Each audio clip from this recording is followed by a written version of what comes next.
Assalamualaikum warahmatullahi wabarakatuh.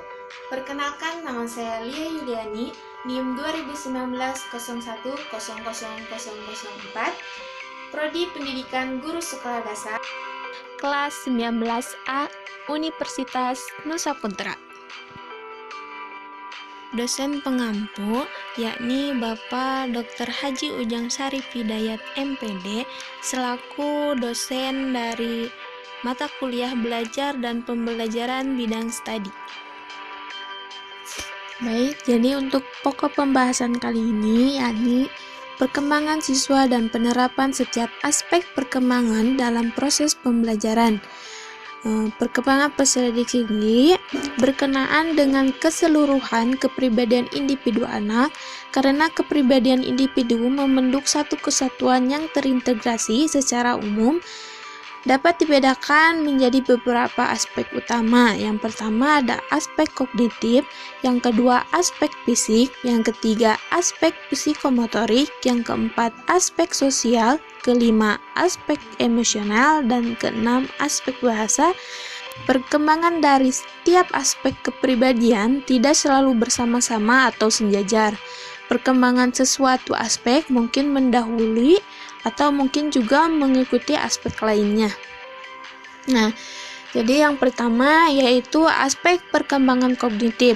Perkembangan kognitif sendiri ialah salah satu aspek perkembangan manusia yang berkaitan dengan pengertian atau pengetahuan, yaitu semua proses psikologis yang berkaitan dengan bagaimana individu mempelajari dan memikirkan lingkungannya. Kognitif berkembangnya diawali dengan perkembangan kemampuan mengamati, melihat hubungan, dan memecahkan masalah sederhana. Kemudian, berkembang ke arah pemahaman dan pemecahan masalah yang lebih rumit. Aspek ini berkembang pesat pada masa anak mulai masuk sekolah dasar, yakni usia 6-7 tahun. Berkembang konstan selama masa belajar dan mencapai puncaknya pada masa sekolah menengah, yakni usia 16-17 tahun. Yang kedua, yakni ada aspek perkembangan fisik.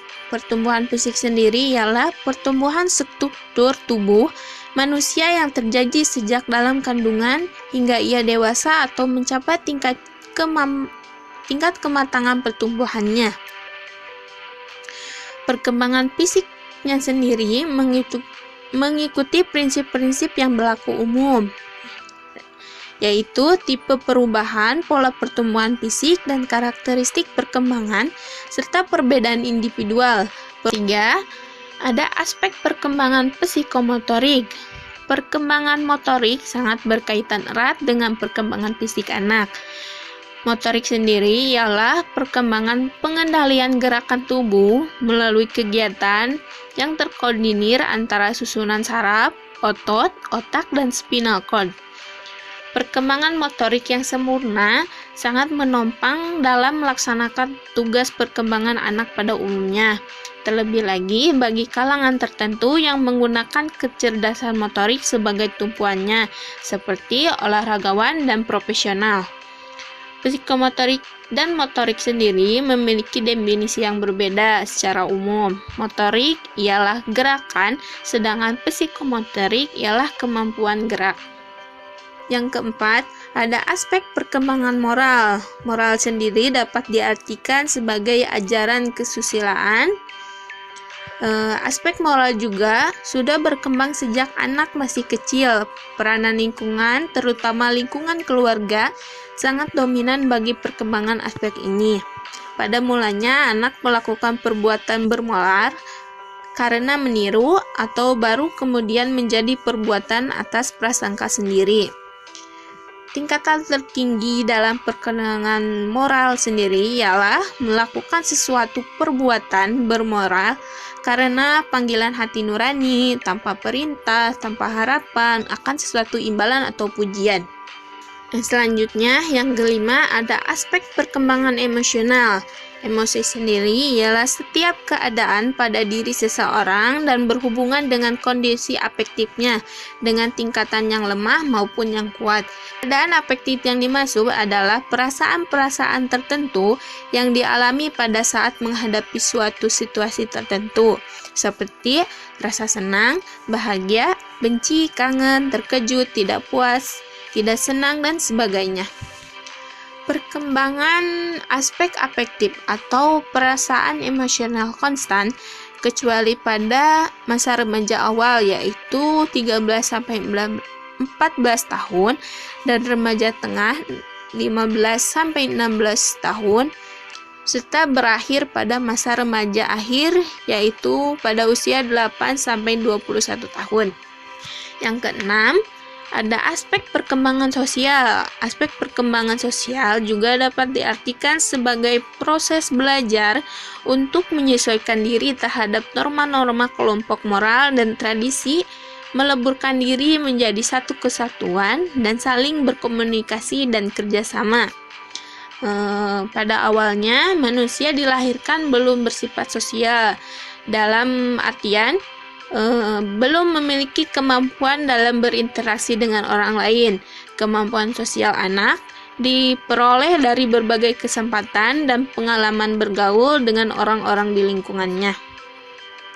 Yang ketujuh, ada aspek perkembangan bahasa. Perkembangan bahasa sendiri diartikan sebagai kemampuan individu dalam menguasai kosakata, ucapan, gramatikal, dan etika pengucapannya dalam kurun waktu tertentu, sesuai dengan perkembangan umur kronologisnya. Aspek bahasa berkembang dimulai dengan peniruan bunyi dan suara. Belanda awal masa sekolah dasar berkembang kemampuan berbahasa sosial, yakni bahasa untuk memahami perintah, ajakan, serta hubungan anak dengan teman-temannya atau orang dewasa. Nah, untuk yang selanjutnya yakni penerapan aspek perkembangan dalam proses pembelajarannya. Yang pertama ada perkembangan kognitif. Berdasarkan tahap perkembangan mental atau kognitif menurut Jean Piaget, perkembangan mental atau kognitif siswa sekolah dasar berada pada perkembangan dari tahap operasi awal ke tahap operasi konkret. Pada masa ini, siswa sekolah dasar skema kognitifnya berkembang, terutama berkenaan dengan keterampilan berpikir dan keterampilan memecahkan masalah. Maka pembelajaran bagi siswa sekolah dasar hendaknya membangkitkan rasa ingin tahu siswa, mendapatkan siswa pada gagasan-gagasan dan pandangan-pandangan baru, memungkinkan siswa melakukan eksplorasi, berpikir, dan memberikan kesempatan bagi siswa untuk berinteraksi dan berkomunikasi baik dengan sesamanya maupun dengan orang dewasa. Selanjutnya, yang kedua, mengacu kepada tahap perkembangan yang dikemukakan oleh Yalom dan Weisstein pada tahun 1977. Tahap perkembangan siswa sekolah dasar tergolong pada masa kanak-kanak. Yang pertama, ada keterampilan badan cukup baik, otot-otot kuat, dan terkoordinasi. Yang kedua, turut serta dalam permainan-permainan kelompok, serta yang ketiga, perkembangan keseimbangan lebih lanjut, kegesitan, daya tahan, kekuatan tenaga, dan keterampilan khusus. Nah, implikasi dari perkembangan fisik siswa seperti yang dijelaskan di atas, maka kegiatan fisik hendaknya betul-betul disadari pentingnya bagi siswa sekolah dasar, terutama di dalam kelas rendah. Selain itu, perlu diperhatikan kegiatan fisik siswa akan turut membantu perkembangan kognitifnya. Selanjutnya, yang ketiga ada perkembangan moral.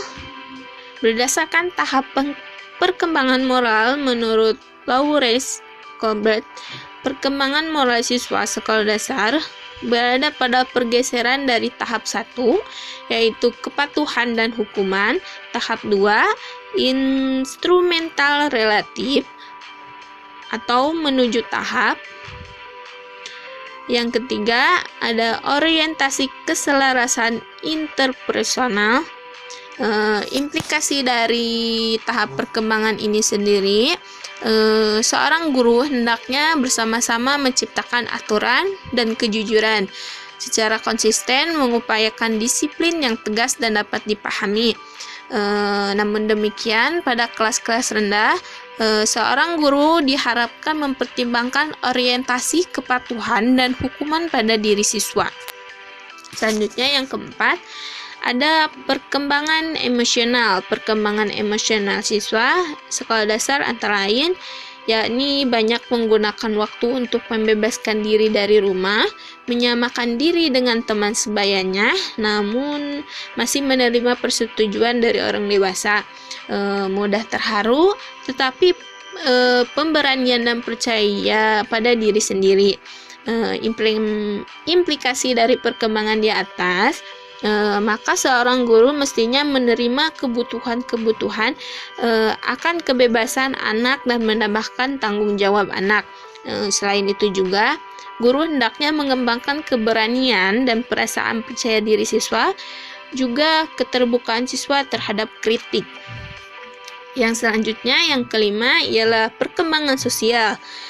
Menurut tahap-tahap perkembangan seperti dikemukakan oleh Yellon dan Weston pada tahun 1977, perkembangan sosial siswa sendiri yakni berorientasi kepada kelompok, tetapi kehidupan rumah masih berpengaruh, ingin bebas, memuja pahlawan, pemisahan dari jenis kelamin, dan bahwa kelompok akan mempengaruhi konsep dirinya. Implikasi dari perkembangan di atas, maka para guru hendaknya mendorong pertemanan dengan menggunakan proyek-proyek dan permainan kelompok. Selain itu, seorang guru hendaknya memberikan contoh atau model hubungan sosial yang baik. Selanjutnya, yang terakhir, yang keenam, adalah perkembangan bahasa. Bahasa sendiri merupakan alat untuk berkomunikasi dengan orang lain. Pada dasarnya, bahasa sebagai alat komunikasi tidak hanya berupa bicara, melainkan juga dapat diwujudkan dengan tanda isyarat, tangan, atau anggota tubuh lainnya yang memiliki aturan sendiri.